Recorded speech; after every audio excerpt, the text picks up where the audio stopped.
بسم اللہ الرحمن الرحیم رب اشرح لی صدری ویسر لی امری واحلل عقدۃ من لسانی یفقہوا قولی رب ادخلنی مدخل صدق واخرجنی مخرج صدق واجعلنی من لدنک سلطانا نصیرا۔ جیسے کہ آپ کے علم میں ہے، پہلے خطبے میں ہم تقوی الہی سے متعلق بات چیت کرتے ہیں۔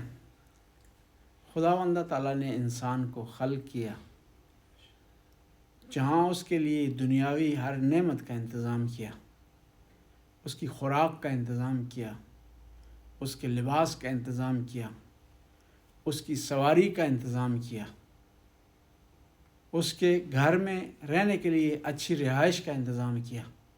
وہیں پر خداوند تعالیٰ نے انسان کی تربیت کے لیے بھی انتظام کیا۔ جس طرح آپ ہوتے ہیں، آپ کا بچہ ہوتا ہے، اس کے لیے لباس آپ تہیہ کرتے ہیں، خوراک اس کے لیے اس کا بندوبست کرتے ہیں، رہائش کا اس کے لیے بندوبست کرتے ہیں۔ ہم نے توجہ دینی ہے کہ وہ جو تربیت خدا نے ہمارے لیے مد نظر رکھنی ہے، اس میں آدھا آدھا ہے۔ آدھا خدا نے انتظام کرنا ہے، آدھا ہم نے خود توجہ دینی ہے اس کی طرف۔ ورنہ یہ ہوتا کہ پیدائشی طور پر سارے ہدایت یافتہ ہوتے، پیدائشی طور پر سارے لوگ نمازی ہوتے، پیدائشی طور پر لوگ قرآن پڑھتے ہوئے دنیا میں آتے ہیں، لیکن خدا نے ایسا نہیں کیا۔ خدا نے انسان کو پیدا کیا، اس کو عقل عطا کی، اور عقل جب کسی خاص پوائنٹ پر تربیت کے حوالے سے، تیاری کے حوالے سے پہنچتی ہے، تو پھر خداوند تعالیٰ انسان کے لیے کچھ چیزیں لاگو کر دیتا۔ اگر یہ تربیت نہ ہو تو خود انسان اس دنیا میں رہ بھی نہ سکے۔ انسان کو جب یہ پتہ ہوتا ہے کہ اس نے حساب دینا ہے تو اپنے آپ کو کنٹرول کرتا ہے۔ جب اس کو پتہ ہوتا ہے کہ اگر کسی کے ساتھ زیادتی کرے گا تو جواب دے گا، تو اپنے آپ کو کنٹرول کرتا ہے۔ ورنہ یہ دنیا جنگل بن جائے، جس کی لاٹھی اسی کی بھینس ہو جائے۔ آپ کہیں گے تو پولیس جو ہے دوسرے محکمے، نہیں، ہر جگہ پولیس کام نہیں کرتی۔ میں آپ کو مثال کے ذریعے واضح کروں۔ پولیس جب تک ہے لوگ قانون پر عمل کرتے ہیں، پولیس نہ ہو تو عمل نہیں کرتے، جرمانے کا ڈر نہ ہو تو عمل نہیں کرتے۔ کل سے تھیبان میں اعلان ہو جائے کہ اس کے بعد 1 مہینے کے لیے کوئی انسپیکشن نہیں ہوگی، تو میں کہوں گا آدھے سے زیادہ لوگ بغیر ٹکٹ کے سوار ہو جائیں۔ ٹنل سے اندر سے وہ کیمرہ اٹھا دیں، کہیں گے یہاں جتنی مرضی ہے کوئی سپیڈ مارے، تو وہ ٹنل بند ہو جائے گی ایکسیڈنٹوں سے۔ لیکن اس کے مقابلے میں جو خدائی قانون ہے اس طرح نہیں ہے۔ آپ صبح سے شام تک روزہ دیکھ رکھتے ہیں، آپ کوئی دیکھ رہا ہوتا ہے؟ غسل خانے میں جا کر اندر چھپ کر کھائیں، اگر کوئی آپ کو دیکھے گا؟ باہر جا کر کھائیں، کوئی آپ کو دیکھے گا؟ ریسٹورنٹ میں کھائیں، موجے اڑائیں، گھر میں آ کر منہ صاف کر کے کہیں کہ روزہ میرا، کوئی پکڑ سکتا ہے آپ کو؟ وہ پرانے زمانے میں ہوتا تھا، ہم کہتے تھے نا زبان نکالو تمہارا روزہ ہے، یہ نہیں، سفید ہوتی تو کہتے تھے روزہ ہے جی۔ وہ ہر جگہ نہیں چلتا، لیکن پھر بھی ہم روزہ رکھ رہے ہیں کیونکہ ہم یہ عقیدہ ہے ہمارا، یہ ہمارا آئیڈیالوجی ہے کہ خدا ہمیں دیکھ رہا، اور اس بنیاد پر عمل کر رہے ہیں۔ اس بنیاد پر صبح سے شام تک کھانے پینے سے پرہیز کرتے ہیں، اس بنیاد پر نماز وقت پر پڑھتے ہیں، اور ایک دن نماز قضا ہو جائے تو پریشان ہو جاتے ہیں۔ حالانکہ کوئی ہمیں دیکھ نہیں رہا ہوتا، کوئی واش نہیں کر رہا ہوتا، نماز کی کہیں حاضری نہیں لگ رہی ہوتی، کہ مشین میں کارڈ نہیں لگایا جا رہا ہوتا کہ آپ آج نماز میں حاضر ہوئے ہیں نہیں حاضر۔ بس خداوند تعالیٰ نے انسان کے لیے جہاں دوسری نعمتوں کا انتظام کیا، وہاں ہدایت کی نعمت کا انتظام کیا۔ لیکن ہدایت کی نعمت کے لیے جس طرح دوسری نعمتیں خود بخود انسان کے پاس نہیں آتی، چھت پھاڑ کر کوئی چیز نہیں پہنچتی آپ کے پاس، کھانا نہیں پہنچتا۔ کسی دن ہوا ہے جی کہ چھت سے اوپر سے آ رہا ہو کھانا نیچے نہیں، آپ نے نعمت اس نے مقرر کی ہوئی رکھی ہوئی ہے، یہ عقل بھی دی ہوئی ہے، بازو بھی دی ہوئی ہے، طاقت بھی دی ہوئی ہے، آپ نے کیا کرنا ہے؟ اس نعمت کو حاصل کرنا۔ جب اس نعمت کو حاصل کرنے کے لیے بھی تگدو کی ضرورت ہے، کوشش کی ضرورت ہے، سٹرگل کی ضرورت ہے، تو ہدایت کی نعمت کو بھی حاصل کرنے کے لیے آپ کی توجہ کی ضرورت ہے۔ آپ قدم بڑھائیں گے تو خدا آپ کی مدد کرے گا، خدا آپ کی توفیقات میں اضافہ فرمائے۔ اور یہ بھی یاد رکھیں، خود خدا کی بارگاہ میں عبادت بجا لانے کے لیے بھی خدا کی مدد کی ضرورت ہے۔ خدا کتنا کریم ہے، ہمیں اتنی نعمتوں سے نوازا ہے، پھر شکر ادا کرنے کے لیے وہی وسائل ہمیں دیتا ہے، وہی ہمیں ہدایت دیتا ہے، وہی ہمارے لیے راستے ہموار کرتا ہے۔ لیکن اتنی ہدایت کے باوجود، اتنی چھوٹ کے باوجود، اتنی رہنمائی کے باوجود پھر بھی انسان نہ آئے تو پھر وہ انسان مستحق ہو جاتا ہے کس کا؟ سزا کا۔ وہ انسان مستحق ہو جاتا ہے عقاب کا، وہ انسان مستحق ہو جاتا ہے اس بات کا کہ وہ سزا جو ایک نافرمان کو ملنی چاہیے اسے ملتی ہے۔ بس ایک حدیث کا انتخاب کیا اسی حوالے سے، یہ خداوند تعالیٰ جو ہدایت بھیجی ہے انبیاء کے ذریعے، اسی کے حوالے سے حدیث کا انتخاب کیا کہ کون سی چیزیں ہمیں کرنی چاہیے، کون سی نہیں کرنی چاہیے۔ پیغمبر فرماتے ہیں من علم من اخیہ سیئۃ فسترہا ستر اللہ علیہ یوم القیامہ، جو آدمی کسی اپنے مومن بھائی سے کوئی ایک عیب دیکھتا ہے، اس کے اندر برائی اس کے اندر دیکھتا ہے اور اس کو ڈھانپ دیتا ہے، اس کو پوشیدہ کر دیتا ہے، اس کو چھپا دیتا ہے، اس کو اگنور کرتا ہے، ستر اللہ علیہ یوم القیامہ، خدا اس کے گناہوں پر پردہ ڈالے گا قیامت کے دن۔ بہت اچھا۔ یعنی آپ کسی مومن کی گناہوں سے پردہ اٹھاتے ہیں نا، اس کی غلطی سے پردہ اٹھاتے ہیں، یہ گویا آپ خدا کے مقابلے میں آ رہے ہیں۔ آپ کسی کے گناہوں پر پردہ ڈالیں گے، آپ کے گناہوں پر پردہ ڈالیں گے۔ اور پہلے بھی میں عرض کر چکا ہوں، خدا کے اندر جو صفات ہے نا، خدا چاہتا ہے کہ میرے بندوں کے اندر اس کی جھلک ہو۔ یہ کہا جاتا ہے نا کہ خدا نے اس لیے انسان کو خلق کیا تاکہ اپنی پہچان کروائے۔ وہ ستار العیوب ہے تو اس بندے کی ذریعے پہچان ہوگی کہ یہ بھی گناہوں کو چھپا رہا ہے۔ وہ رزاق ہے، اس کا بندہ لوگوں کو رزق دے گا، اس کی پہچان ہوگی کہ یہ وہ رزق دینے والا اصلی ہے، یہ وسیلہ بن رہا ہے۔ اس کی صفت ہے رحمان اور رحیم، رحمت کرنے والا، معاف کر دینے والا، بخشنے والا، اس میں جھلک ہونی چاہیے یہ بھی لوگوں کی غلطیوں کو معاف کر دے۔ وہ تواب ہے، توبہ قبول کرنے والا ہے، اس بندے میں بھی جھلک ہونا چاہیے یہ بھی لوگوں کی غلطیوں پر لوگ اگر نادم ہیں تو ان کو معاف کر دے، ان کا پیچھا چھوڑ دے، ان کے متعلق بغض رکھنا چھوڑ دے، ان کے متعلق دل میں کینہ نہ رکھے انسان۔ دیکھیں خدا کے ریکارڈ سے کوئی چیز بھی معاف ہو، کوئی چیز بھی دور نہیں ہے۔ وہاں جو میموری پائی جاتی ہے اس سے کوئی چیز چھپ نہیں سکتی، لیکن اس کے باوجود وہ چھپاتا ہے۔ ہمارا حافظہ کمزور ہے لیکن دوسروں کے عیبوں سے متعلق یہ قوی ہو جاتا ہے۔ یہ اپنی جو نیک باتیں ہوتی ہیں، جو نیکی کے کام ہوتے ہیں، جن کو ہمیں حفظ کرنا چاہیے، کہتے ہیں بھول گیا تھا جی۔ کسی سے وعدہ کرتے ہیں تو کہتا ہے کہ حافظہ کمزور ہو گیا جی، بھول گیا ہوں۔ کسی کا کوئی کام کرنا ہوتا ہے کہتے ہیں بھول گیا۔ کسی کے ساتھ جو بھلائی کرنی ہوتی ہے کہتے ہیں بھول گیا ہوں۔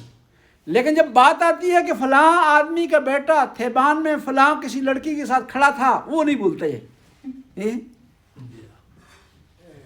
بھائی تم اپنے بچوں کو چیک کرو کہ وہ کس کنڈیشن میں ہے، بجائے کہ دوسروں کے بچوں پر انگلی اٹھاؤ۔ اور دیکھیں آپ کسی گناہوں پر پردہ ڈالیں گے نا، خدا آپ کے گناہوں پر پردہ ڈالے گا۔ اور یہ یاد رکھیں، خدا اگر کسی کو رسوا کرے نا، کوئی بچا نہیں سکتا، کوئی بچا نہیں سکتا، کوئی دنیا کی طاقت نہیں۔ اور خدا آپ کے گناہوں پر پردہ ڈال رکھے تو کوئی آپ کو رسوا نہیں کر سکتا۔ اور خدا کب رسوا کرتا ہے؟ جب آپ اس کے بندوں کو رسوا کرنے کی کوشش کرتے ہیں، اس کے بندوں کی بے عزتی کرنے کی کوشش کرتے ہیں۔ من علم من اخیہ سیئۃ فسترہا ستر اللہ علیہ یوم القیامہ، خدا قیامت کے دن اس کے گناہوں پر پردہ ڈالے۔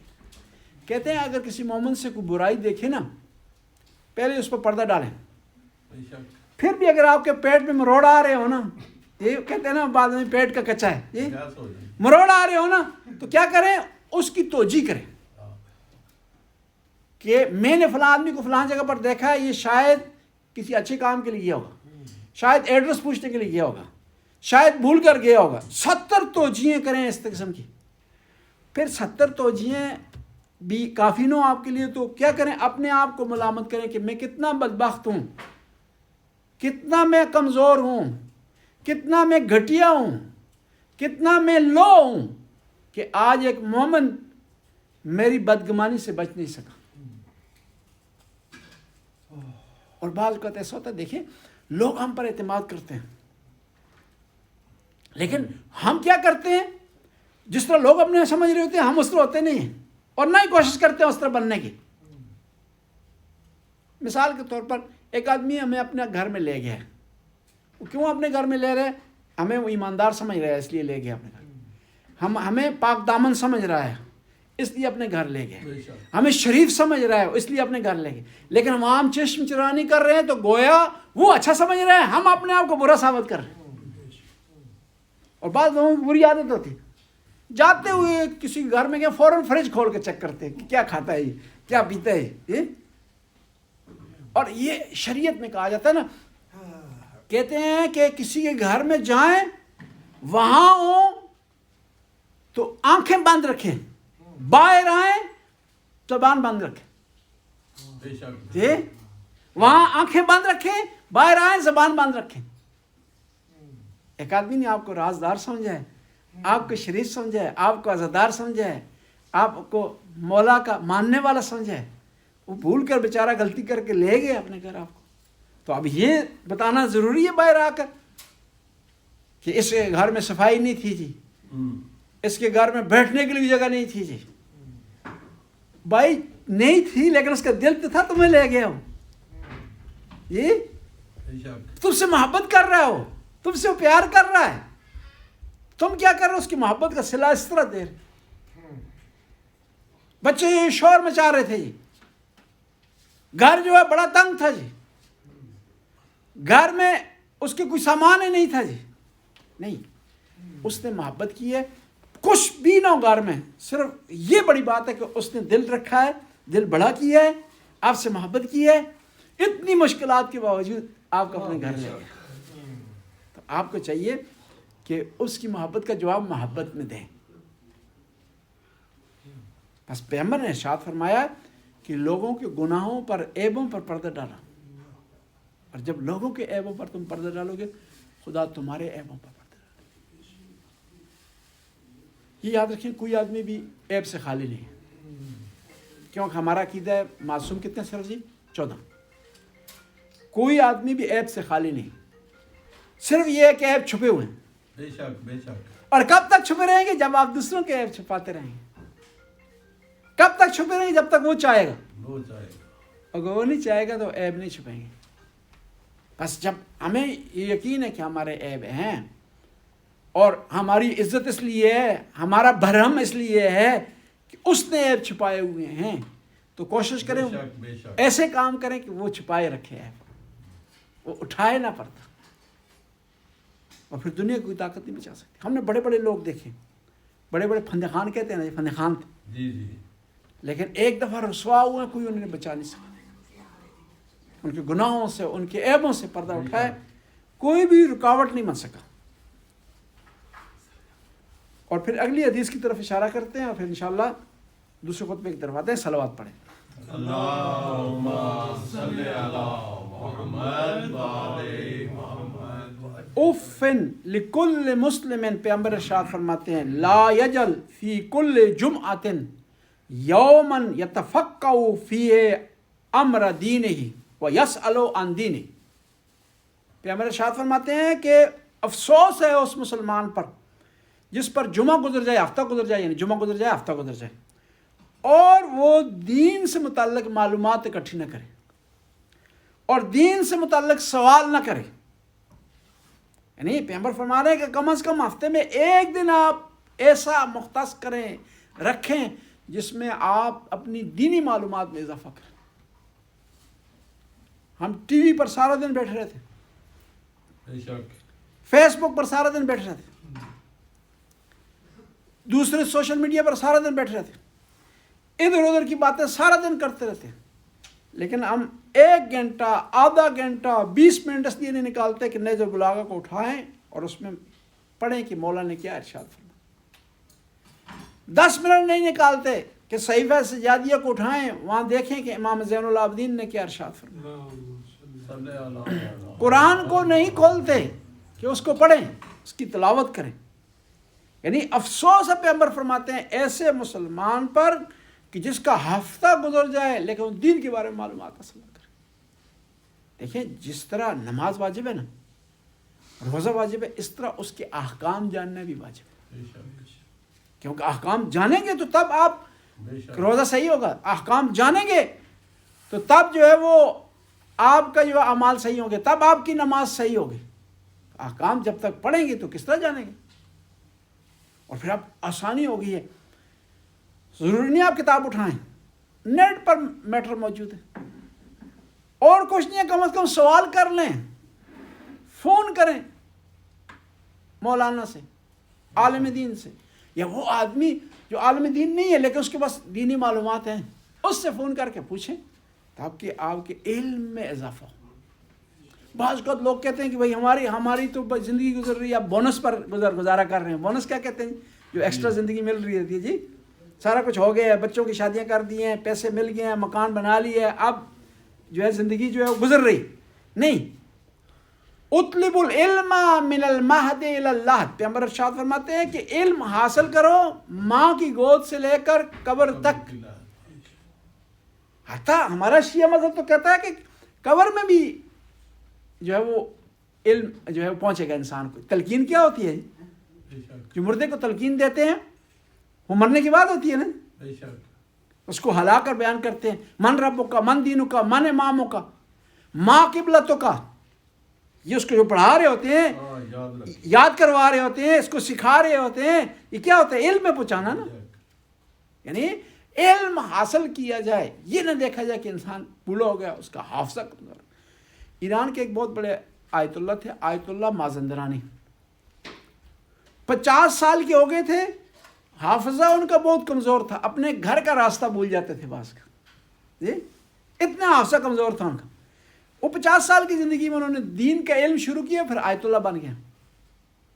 کبھی بھی انسان کا حافظہ کمزور نہیں ہوتا، یہ نفسیاتی اثر ہو جاتا ہے انسان پر کہ اب میں بوڑھا ہو گیا ہوں، میری عمر زیادہ ہو گئی ہے، میں چلنے سے جو ہے قاصر ہو گیا ہوں، میں جو ہے وہ، اور اسی بوڑھے آدمی کو نا جو کہتا ہے میرا حافظہ کمزور ہو گیا، میں چل نہیں سکتا، اس کو کہیں شادی کروانی ہے تمہاری، تو فوراً ہاتھ کھڑا کر دے گا، جی میں حاضر ہوں جی اسی کہہ کے اب آپ کو نئی شادی کرو۔ مشہور معروف مثال ہے نا، کہتے ہیں کسی کا دادا جو ہے بیمار ہو گیا، اور اس کو اچانک کوئی تکلیف ہو گئی، سارے گھر والے اس کے ارد گرد اکٹھے ہیں، اور پھر یہ ہوتا ہے گاؤں میں نسخے شروع ہو جاتے ہیں نا، کوئی کہتا ہے پانی پلاؤ اس کو، کوئی کہتا ہے اس کو جو ہے جمال کوٹا پلاؤ، کوئی کہتا ہے کیا کرو، کوئی کیا کہہ کے، ہر کوئی اپنے طرف نسخہ پیش کر رہا ہوتا ہے۔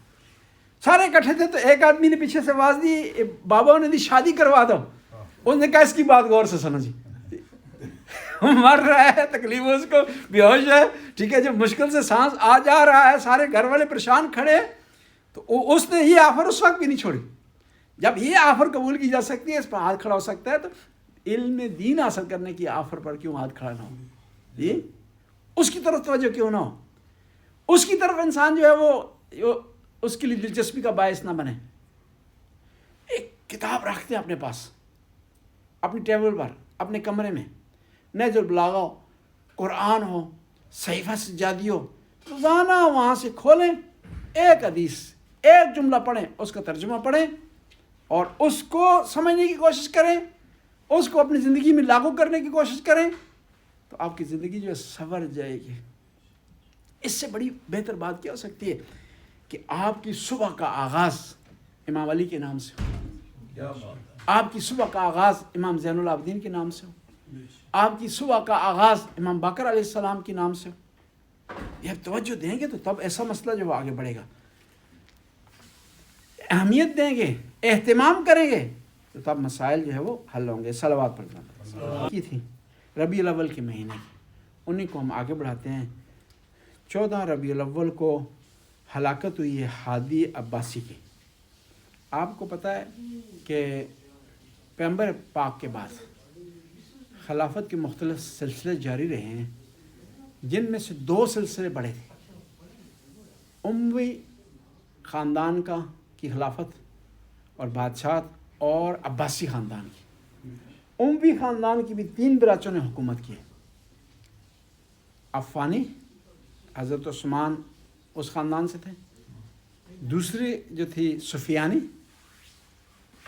جس میں سے معاویہ ہے اور یزید ہے، اور چھوٹا معاویہ، اس نے کچھ عرصہ حکومت کی ہے، پھر خلافت چھوڑ دی۔ 18 دن بتاتے ہیں بعض کو۔ تیسرا اس کے بعد مروانی خاندان شروع ہو گیا، جی عبد الملک بن مروان، یعنی اس سلسلے میں ایک جو ہے آدمی عبد الملک بن جو ہے مروان تھا. یعنی جب یزید کے بیٹے نے خلافت کو ایکسیپٹ نہیں کیا، پھر اس خاندان میں نہیں رہی خلافت، پھر چلی گئی تھی مروان کے خاندان، مروان بن حکم. یعنی یہ وہ آدمی ہے کہ جو حضرت عثمان کے دربار میں تھا، ان کا منشی تھا، ان کا سیکٹری تھا، اور ان کے قتل کی وجہ بھی یہی بنا، اور ان کا سالہ بھی تھا. جی اور اسی کے پاس حضرت عثمان کی مہر بھی تھی، اور جن لوگوں نے قتل کیا تھا حضرت عثمان کو، انہوں نے بھی اس کی وجہ سے ان کو قتل کیا تھا. وہ اس طرح کہ مصر میں جو گورنر تھا جی جو ہے خلیفہ سیوم کے زمانے میں، وہ اچھا آدمی نہیں تھا، بلکہ ان کے اکثر گورنر اچھے نہیں تھے. اقرب و پروری کی بنیاد پر گورنر لگا دیے تھے، لیکن ان کا کردار ان کا اچھا نہیں تھا. یعنی انہی کے زمانے میں تھا کہ ایک گورنر تھا، اس نے صبح کی 2 رکعت کے بجائے 4 رکعت پڑھا دی، اور لوگوں نے جب اعتراض کیا تو وہ کہنے لگا کہ کافی ہے یا اور بھی پڑھا دوں. یا بعض روایات میں ملتا ہے کہ لوگوں نے کہا کہ کیوں صبح کی 2 رکعت تھی، آج 4 کیوں پڑھائی ہیں؟ تو انہوں نے کہا 2 خدا کی طرف سے ہیں، 2 میری بلو. جس طرح ہوتا ہے نا بعض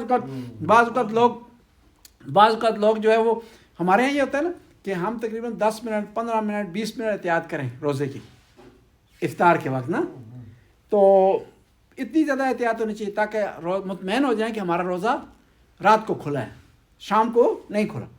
تو بعض اوقات لوگ وہ ایکسٹرا اپنی طرف سے ڈال دیتے ہیں کہ یہ 20 منٹ اللہ والو 10 منٹ میری والو جی.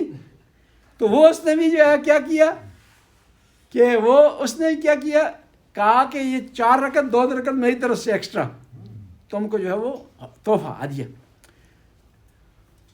مصر میں جو ان کا گورنر تھا خلیفہ سیوم کا، وہ اچھا آدمی نہیں تھا. مصر کے لوگوں نے حضرت محمد بن ابی بکر کی سربراہی میں شکایت کی حضرت عثمان کو کہ آپ کا یہ گورنر ہے، اچھا آدمی نہیں ہے، اس کا کردار صحیح نہیں ہے، یہ صحابہ کرام کو برا بھلا کہتا ہے، نبی کریم کی تعلیمات سے دور ہے. اور لوگوں نے شکایت کی توجہ نہیں دی گئی، لوگوں نے گھر کا گھیراؤ کر لیا حضرت عثمان کا. اور یہ گھیراؤ جب کیا تو علی علیہ السلام کے صلح صفائی کروانے کے لیے معاہدہ طے ہوا کہ کیا کیا جائے گا، اس گورنر کو ہٹا دیا جائے گا اور اس کی جگہ محمد بن ابی بکر کو لگا دیا جائے گا. اور یہ خط لکھ دیا گیا، حضرت عثمان نے مہر لگا دی، خط روانہ ہو گیا کس کی طرف؟ مصر کی طرف. اور یہ لوگ خط لے جا رہے تھے، راستے میں دیکھا کہ کہیں پڑاؤ ڈالا، انہوں نے دیکھا کہ ایک سواری بڑی تیز جا رہی، بڑی تیزی سے جا رہی. تو ان لوگوں نے، اور اتنی تیزی سے جا رہی تھی کہ روایت میں اس طرح لکھا ہوا ہے کہ اتنی تیزی سے سواری جا رہی ہے گویا وہ کسی کے پیچھے دوڑ رہا ہے یا اس کے پیچھے کوئی دوڑ رہا ہے. عربی محاورہ استعمال کیا جاتا ہے جب کوئی زیادہ سپیڈ سے جا رہا ہو نا، اس کا مطلب یہ ہوتا ہے کہ یا کسی کو یہ پکڑنے جا رہا ہے یا کوئی اس کو پکڑنے آ رہا ہے، اس وجہ سے اتنی سپیڈ سے جا رہا ہے. لوگوں نے پکڑ لیا، اس سے خط دریافت ہوا، اس میں لکھا ہوا تھا کہ یہ جو لوگ آ رہے ہیں ان کی بات نہیں ماننی، ان کو آتے ہوئے اریسٹ کر دینا ہے اور ان کو سزا دینی ہے. تو ان لوگوں نے خط نکال لیا، انہوں نے کہا یہ کیا ڈرامہ ہے، ہمیں خط دیا گیا یہ والا اور یہ خط یہ والا، دونوں پر حضرت عثمان کی مہر لگی. ہوا ہے کہ بعض لوگ بتاتے ہیں کہ وہ مروان نے مہر لگائی تھی، اور مروان اور اس کے باپ کو حکم کو نبی کریم نے مدینے سے باہر نکالا تھا ان کی غلط کاموں کی وجہ سے. اور حضرت پیغمبر نے مثال کے طور پر کہا تھا کہ آپ مدینے سے 5 کلومیٹر دور رہے.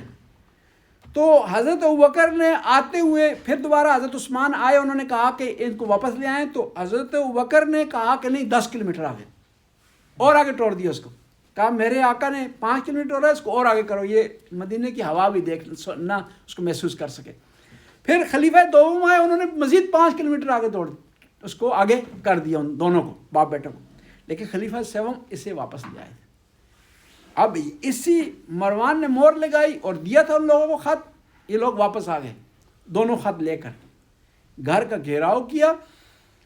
تو حضرت عثمان نے کہا کہ مجھے علم نہیں ہے اس خط کے بارے میں، دوسرے خط کے بارے میں. تو لوگوں نے کہا کہ پھر یہ مروان نے کیا ہوگا، یا جو ہے اس کی جواب دہی ہمیں دیں، یا مروان کو ہمارے حوالے کریں۔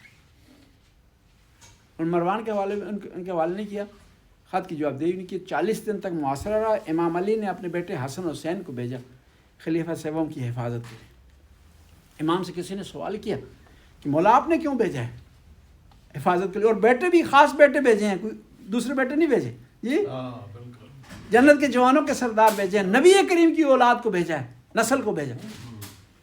اور پھر ناراض ہوئے جب قتل ہوا حضرت عثمان کا، تو امام علی نے ارشاد فرمایا کہ میں نے خلیفہ سوم کی حفاظت کے لیے نہیں بھیجا، میں نے اس منصب کی حفاظت کے لیے بھیجا جو مشہور ہے کہ یہ خلیفہ کا منصب ہے، پیغمبر کے خلیفے کا منصب ہے۔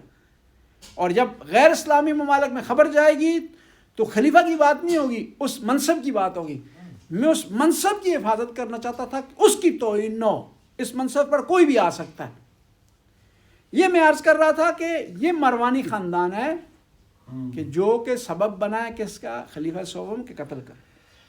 اور دو خاندانوں نے، بڑے خاندانوں نے حکومت کی ہے، اموی خاندان نے، بنو امیہ نے اور عباسی نے۔ بنو امیہ کی حکومت لیگی چھین لی بنی عباس نے، اس نعرے کے ساتھ لی تھی ان سے کہ ہم چاہتے ہیں یہ حق آل بیت کو دلوائیں، اور یہ حق آل بیت کا ہے۔ لیکن جب حکومت ان کے حوالے آ گئی، ان کے کنٹرول میں آ گئی، تو اپنی بات سے پھر گئے۔ کہتے ہیں نا الملک عقیم، ملک کسی پر رحم نہیں کرتا، طاقت کسی پر رحم نہیں کرتی، مقت جو ہے وہ ہر آدمی حاصل کرنے کی کوشش کرتا ہے۔ اسی کی بنیاد پر انسانوں نے گناہ کیے ہیں، اسی کی بنیاد پر انسانوں نے دوسرے انسانوں سے زیادتیاں کی ہیں، اسی کی بنیاد پر تاریخ میں قتل و غارت ہوا ہے، اور آج بھی ہو رہا ہے مقت کی بنیاد پر۔ صرف ایک ملک اپنا مقت حاصل کرنے کے لیے کئی دوسرے ملکوں کو اجاڑ دیتا ہے۔ ایک مقت حاصل کرنے کے لیے کیا ہے؟ عوام کا قتل عام کیا جاتا ہے۔ دیکھیں اب افغانستان کی مثال، وہ افغانی بیچاروں کو روس نے مارا، پھر اس کے بعد جو کسر رہ گئی خود افغانیوں نے ایک دوسرے کو مارا، پھر اس کے بعد وہاں پر کیا ہوا؟ طالبان کو لے آئے، طالبان کو لے آئے، پھر ان کو ہٹایا، پھر وہ دوسری حکومت آئے گی، درمیان میں کون مرتے رہے؟ عوام بیچاری۔ اور پھر اب طالبان کو لے آئے، پتہ نہیں ان کی پھر کب چھٹی ہوتی ہے دوبارہ، جی لیکن عوام درمیان میں غریب لوگ بیچارے، بچے یتیم ہو گئے ہیں، خواتین بیوہ ہو گئی ہیں، لوگوں کا رہن سہن ختم ہو گیا ہے۔ 40 سال سے زیادہ ہو گئے بیچارے یہ کس میں گزار رہے ہیں؟ جنگ میں، اور ابھی بھی پتہ نہیں کب جو ہے جنگ ختم ہو گئی۔ کیوں ہو رہا ہے ایسا؟ کہ بعض ممالک اپنے منافع کے لیے، اپنے اقتدار کے لیے، مقت حاصل کرنے کے لیے ایسا وہ کر رہے ہیں۔ لیکن افسوس سے کہنا پڑتا ہے کہ خود مسلمان اس میں بے وقوفی کر رہے ہیں، اعلیٰ بن رہے ہیں۔ یہ کہ آج جو ہے دوبارہ اگر مسئلہ ہوتا ہے، پھر 4-5 افغانی اکٹھے ہو جائیں گے، ایک ملک کے کہنے پر طالبان پر حملہ کرنا شروع کر دیں گے، پھر بیرونی مدد کے ساتھ ان کو ہٹایا جائے گا، وہ پھر پہاڑوں میں چلے جائیں گے، پھر وہ وہاں سے کروائیاں شروع کر دیں گے، اور وہ ملک جس نے چھڑا ہے، جس نے تیلی لگائی ہے، جس نے آگ لگائی، اس کو ذرا اثر نہیں پڑے گا۔ بس میں عرض کر رہا تھا کہ یہ خلافت کا جو معاملہ تھا، بنی عباس اور بنی امیہ، یہ طاقت کے لیے تھا، مال کے لیے تھا، اور طاقت قدرت حاصل کرنے کے لیے تھا۔ 15 ربیع الاول کے جو واقعات ہوئے ہیں، ان میں سے 64 ہجری کو جو واقعہ ہوا ہے وہ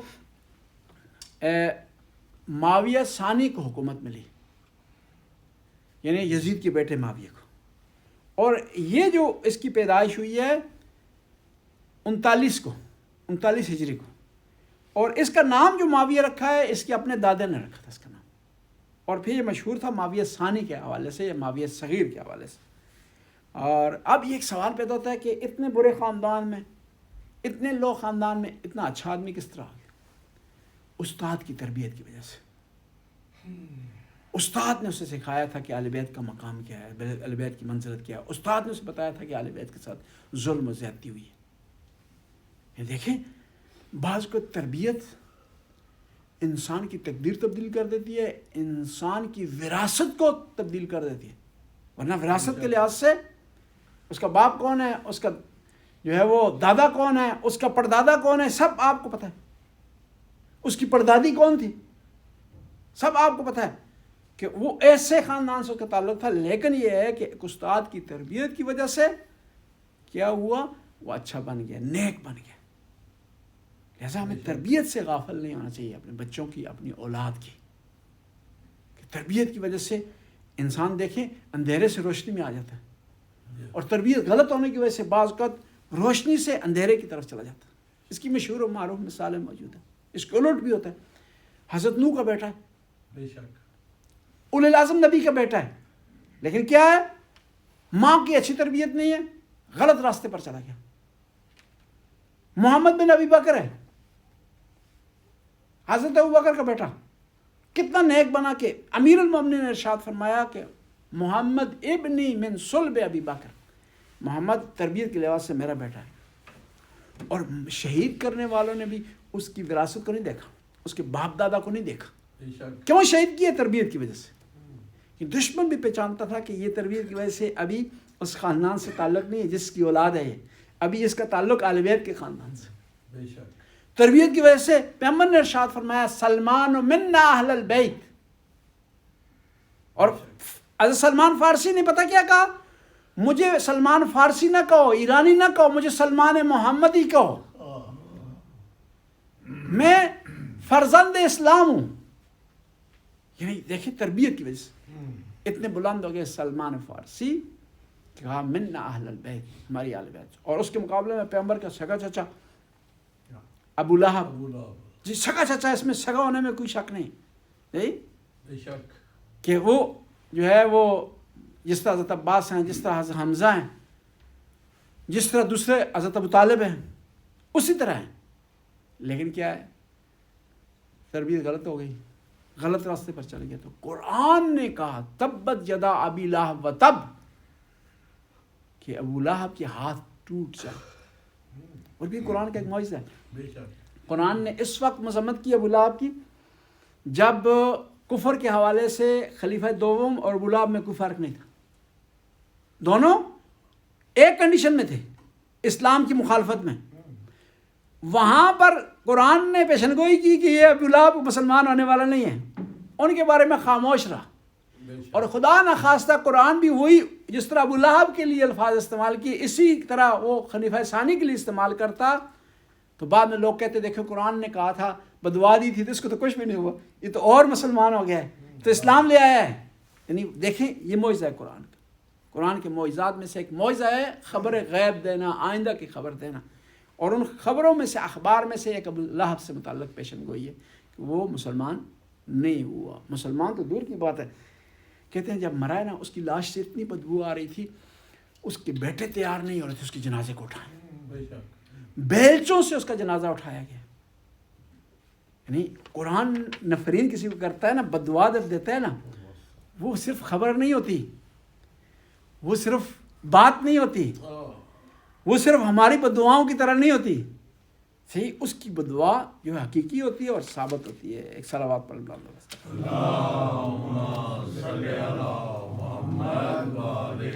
بسم اللہ الرحمن الرحیم، الحمد للہ رب العالمین، اللہم لک الحمد بدیع السماوات والارض ذا الجلال والاکرام، رب الارباب و الہ